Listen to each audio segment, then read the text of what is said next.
ऋषि मुनियों की पावन धरती, देश धर्म का नाता है। कहते सारे लोग यही हैं, गो हमारी माता है। जाग उठो ओ भारतवासी, जाग उठो ओ भारतवासी, गौ पर छुरियां चलती हैं। बंद करो गो माँ की हत्या, सारी जनता कहती है। बंद करो गो माँ की हत्या, सारी जनता कहती है।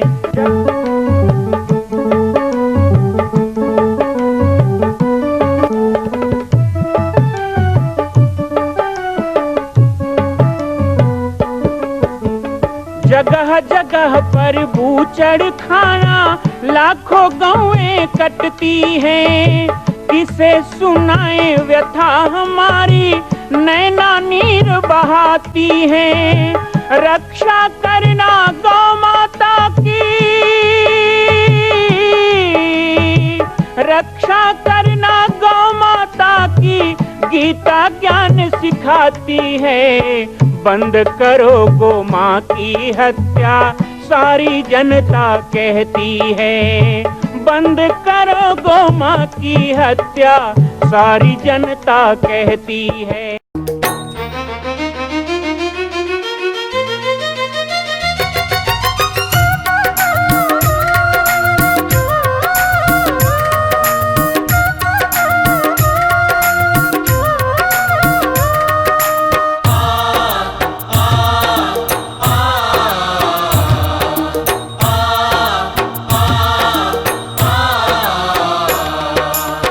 छत्तीसगढ़ के पावन धरती है पाटेश्वर धाम।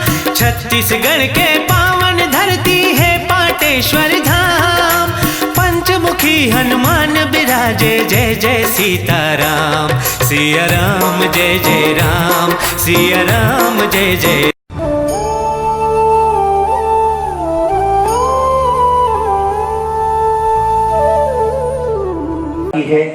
और यही चरणों में प्रार्थना करते हुए महाराज श्री को मैं प्रणाम करूंगा कि सदा रहु पुर आवत जाता।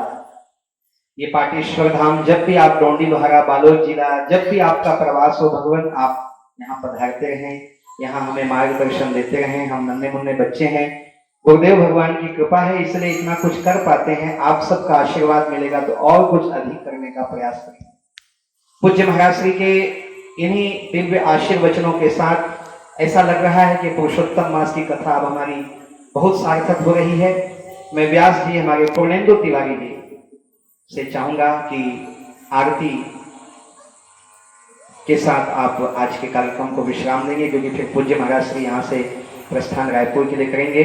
तो बाल गोविंद जी की आरती कर दें, गौ माता की आरती कर लेंगे और उसके बाद हम विदा देंगे महाराज श्री को। आरती से यह पाटेश्वर धाम आज लोगों के आस्था, श्रद्धा, विश्वास का केंद्र बना हुआ है।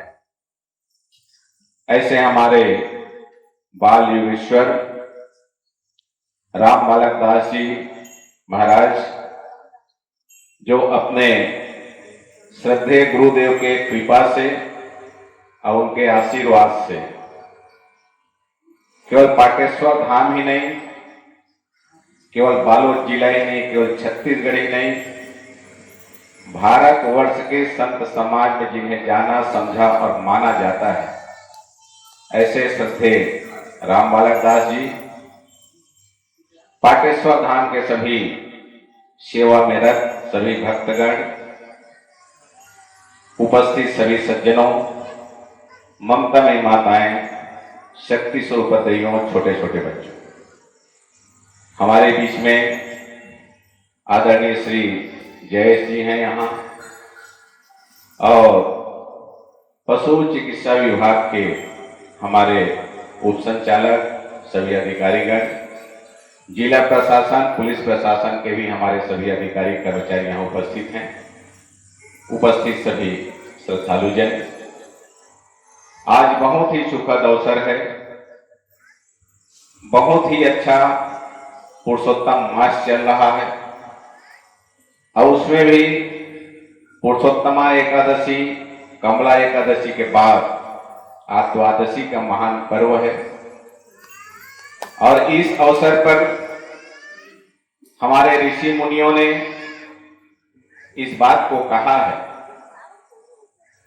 कि यदि हम घर में बैठ करके भगवत भजन करें, जप तप करें, भगवान का नाम लें तो फल निश्चित रूप से प्राप्त होता है।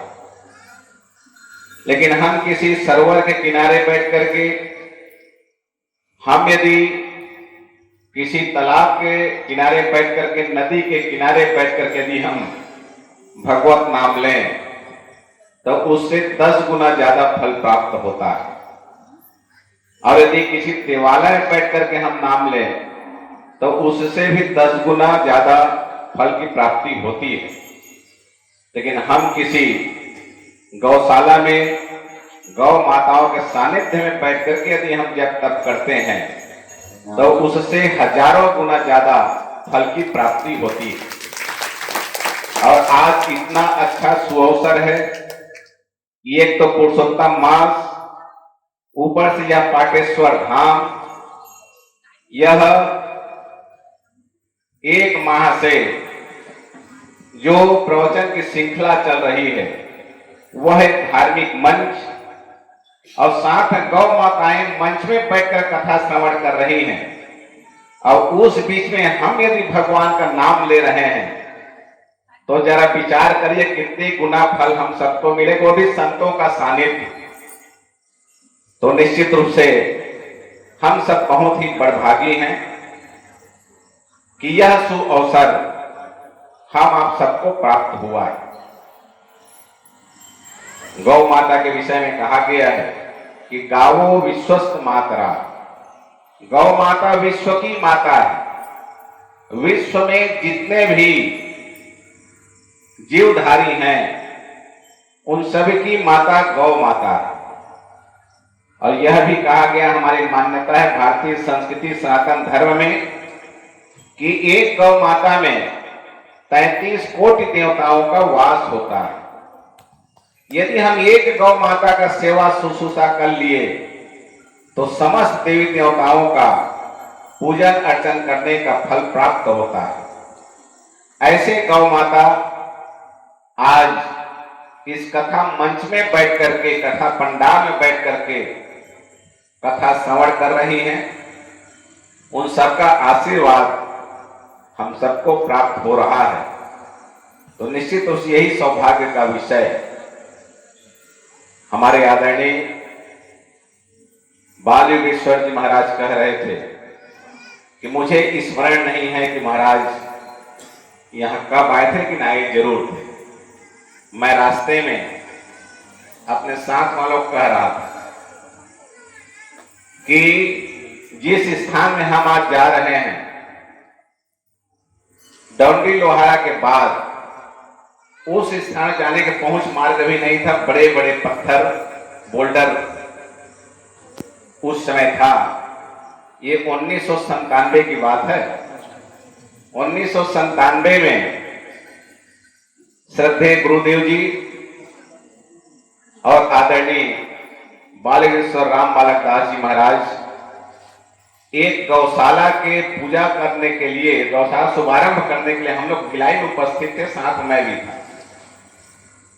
परिस्थिति कुछ ऐसी हुई कि उस गौशाला संचालक का, जिन्होंने भूमि पूजन के लिए बुलाया था, उन्हें जो वाहन आदरणीय स्वामी जी के लिए किया था, वाहन में कहीं कोई खराबी हो गई, बनाने के लिए गया, उसे बहुत समय लग गया, समय पर वो वाहन वापस आ नहीं पाया। तो मैंने कहा चलिए मैं आपको छोड़ देता हूं। अब उस समय हम लोग भिलाई से निकल करके राजनांदगांव आए। राजनांदगांव में जमात मंदिर हम लोग रात्रि में प्रसाद भी ग्रहण किए और तब कहीं जाकर रात में हम लोग इस पाटेश्वर धाम में आए थे। आज से 23 साल पहले की बात है। मैं स्वामी जी कह रहा था अभी मंदिर में बैठ करके, मैं कहा स्वामी जी आपको याद हो या ना हो, आज से 23 साल पहले हम यहाँ पहुंचे थे। तब यह जो स्थान था, जिस परिस्थिति, जिस स्थिति में आज तो आपने कायाकल्प कर दिया, आपने खांडव प्रस्थ को इंद्रप्रस्थ कर दिया, ऐसे में वहां से कह के आया। और निश्चित रूप से आप भी सब देखे होंगे इस बात को। मैं तो एक दिन जो मैंने अनुभव किया आज से 23 साल पहले, वो मैं आपको बता रहा हूं, लेकिन आप तो यहीं के रहने वाले हैं, आपने सब देखा है। उस दिन को भी आपने देखा, आवाज को भी आप देख रहे हैं कि छत्तीसगढ़ का या फिर भारतवर्ष का ऐसा कोई संत नहीं, ऐसा कोई महापुरुष नहीं जो पाटेश्वर धाम को न जानता हो। तो यह केवल आदरणीय बाल योगेश्वर जी की मेहनत की यह परिणाम है, क्योंकि कहा भी गया है कि संत चरल सरल चित जगत हित, जगत के हित करने के लिए ही संत महात्माओं का प्रादुर्भाव इस धराधाम में होता। और ऐसे संत जी आज हमारे बीच में हैं। मुझे कहा गया कि महाराज ये जो पंचमुखी हनुमान जी दिख रहे हैं, ये द्वितीय तल में विराजमान होंगे जब माता कौशल्या जी का मंदिर जो बन के तैयार हो रहा है, अद्वितीय मंदिर। मैं तो अभी वहां पूरा भ्रमण किया हूं, एक एक जगह को मैंने देखा, दर्शन किया है। निश्चित रूप से इतने मनोयोग से उसका निर्माण किया जा रहा है, और जब पूर्ण बन करके वह तैयार होगा तो निश्चित रूप छत्तीसगढ़ में एक प्रमुख स्थान के रूप में जाना जाएगा, ऐसा मैं विश्वास करता हूं। हनुमान जी कैसे कृपा। और आज तक हमने गौशाला देखा, हमने गौशाला सुना, लेकिन पहली बार छत्तीसगढ़ के इस पावन धरा पर नंदीशाला बनने जा रहा है, जहां 10,000 नंदियों का, गौवंशियों का जहां संवर्धन होगा, संरक्षण होगा, तो निश्चित रूप से जितने प्रशंसा किया जाए वह कम ही है। और इस पावन उत्सव में सबके सब चिंता कर रहे थे, आज भी चिंता कर रहे हैं कि वैश्विक महामारी कोरोना का प्रादुर्भाव, सब तरफ उससे सब पीड़ित हैं, चिंतित हैं, कैसे समय कटेगा, कैसे हम क्या करें, कैसे करें।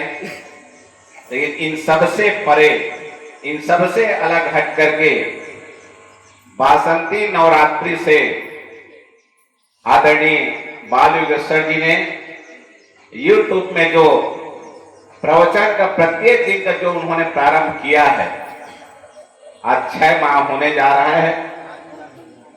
आज 6 माह होने जा रहा है, क्योंकि बासंती नवरात्र लेकर के शारदीय नवरात्रि अब आने का है।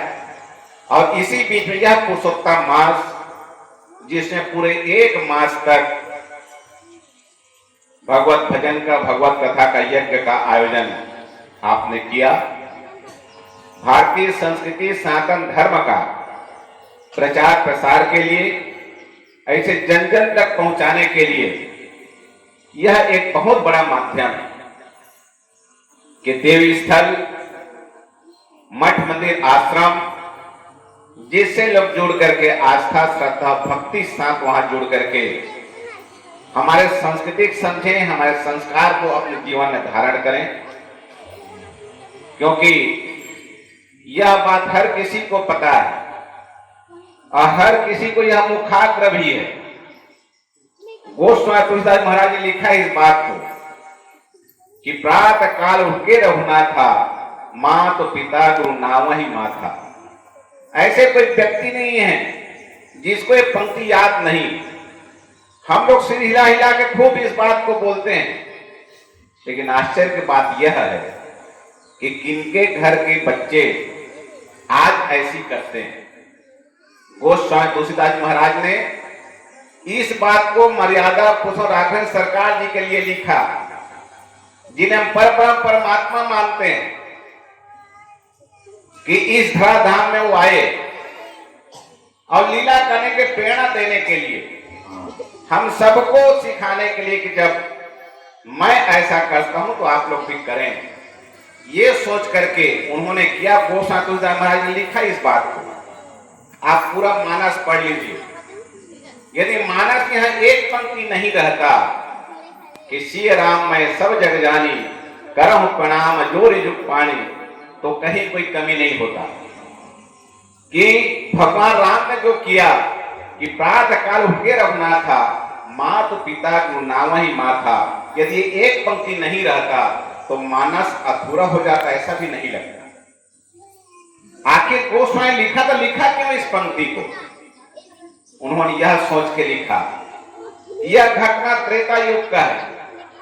त्रेता युग बाद द्वापर, द्वापर बाद कलयुग, युग के बाद युग बदलेगा। लोगों के सोच में, रहन सहन में, हाव भाव में अंतर आएगा। तो कम से कम यदि मैं एक पंक्ति लिख दिया रहूंगा तो लोग बात पढ़ के समझेंगे तो सही कि जब मर्यादा पुरुष राघवेंद्र सरकार जिन्हें हम परब्रह्म परमात्मा कहते हैं, मानते हैं, वो जब ऐसा किया करते थे तो हमको भी करना चाहिए। ये सोचकर गोस्वामी तुलसीदास ने लिखा। हम सबको यह पंक्ति मुखाग्र है, लेकिन आचरण में, व्यवहार में हम कितना लाते हैं, यह चिंतन का विषय जरूर है। चिंता करने की कहीं कोई जरूरत नहीं है, चिंतन निश्चित रूप से करनी चाहिए। तो ऐसे संस्कार देने वाले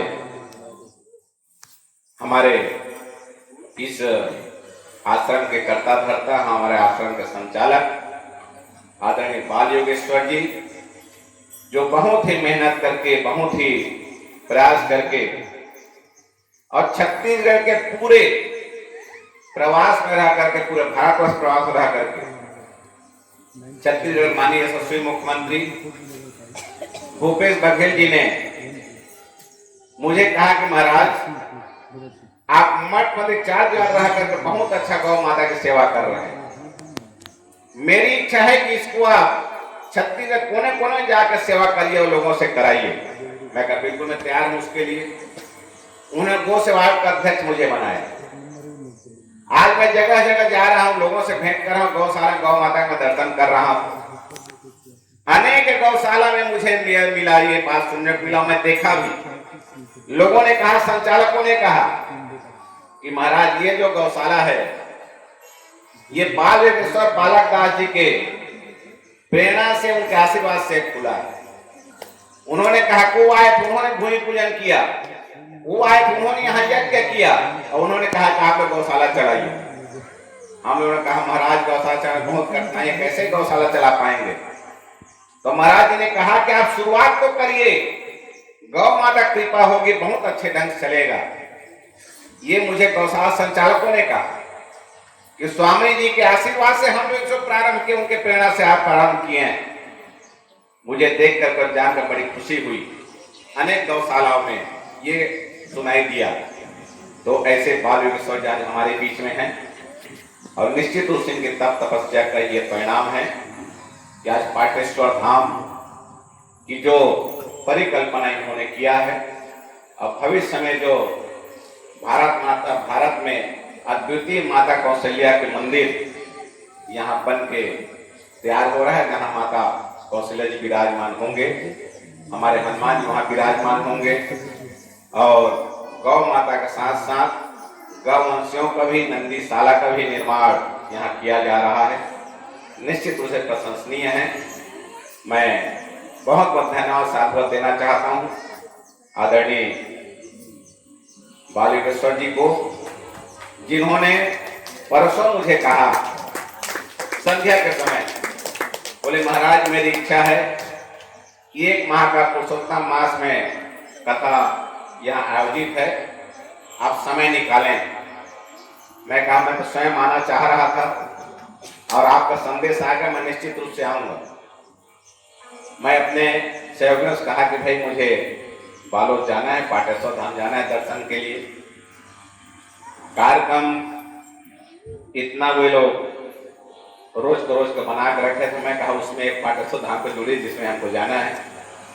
और आज मैं आप सबके बीच में हूँ। बहुत बहुत धन्यवाद, शुभकामनाएं व्यक्त करना चाहता हूँ आप सबको। मर्यादा राघवेंद्र सरकार जी से, गौ माता जी से, हनुमान जी महाराज में प्रार्थना करना चाहता हूँ कि आप सबको सुख शांति से रखें, धन धान्य से परिपूर्ण रखें, दुख दर्द सबसे कोसों दूर रहे, ऐसी मैं प्रार्थना करना चाहता हूँ। इसी भावना के साथ कि सर्वे भवन्तु सुखिनः, सर्वे सन्तु निरामया, सर्वे भद्राणि पश्यन्तु, माँ कश्चित् दुःखभाग् भवेत्। प्रेम से बोलिए भारत माता की जय, गौ माता की जय, राघवेंद्र सरकार की जय, कौशल्या मातेश्वरी की जय, मर्यादा पुरुष राघवेंद्र सरकार की जय।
मां कौशल्या की पावन जन्मभूमि छत्तीसगढ़ प्रांत में बालोद जिला में स्थित है श्री सर्वसिद्ध शक्तिपीठ जामड़ी पाटेश्वर धाम।